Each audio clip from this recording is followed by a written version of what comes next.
So Sandhya, we've been talking today about reputation, personal brand. I want to give an example.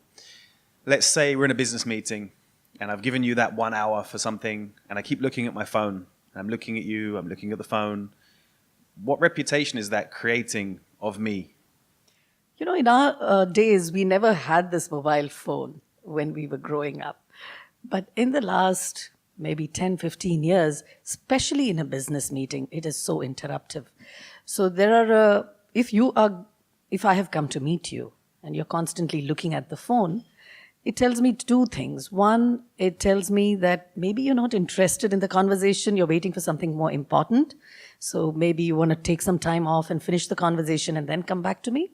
Or secondly, maybe there is something, that's not very interesting in our conversation itself.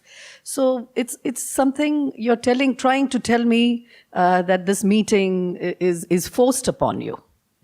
So that is the kind of feeling that I would get if you constantly looked at the phone. And I'm the kind who likes to make eye contact and talk and so on and so forth. So this is the negative connotation that it's really interesting because everybody's doing that.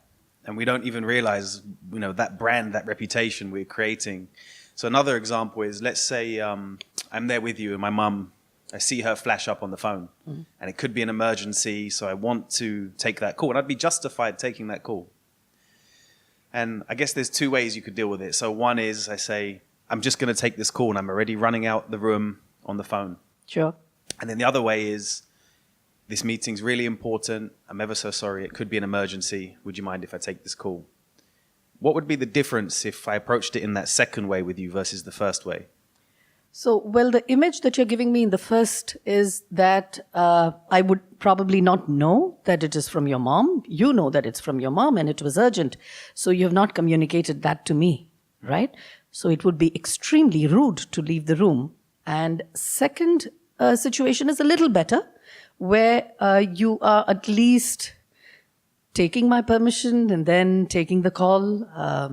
However, if probably you had just picked up the call and spoken to mom then and there and acknowledged in front of me that you were actually speaking to your mom and told her that, Mom, can I call you back after some time if it is not something very urgent? Your image would be one of, wow, he cares for his mom. He also cares for me and my time, which I'm, committed to spending together in the meeting.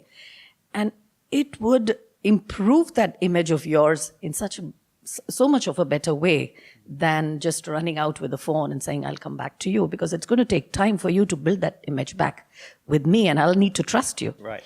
So if I said to you, okay, I'm really sorry, it could be an emergency, this is a really important meeting, but I need to take this call. And then I pick up the phone to mum and say, Mum, I'm in a really important meeting. Is it urgent? That would make things better for you, right? Oh, most definitely. That is if you decided to have the phone in the meeting in the first place. Right. Having said all this, I'm guilty of the same too. So I think we all need to look at this with a fresh perspective and what it is doing to our image constantly.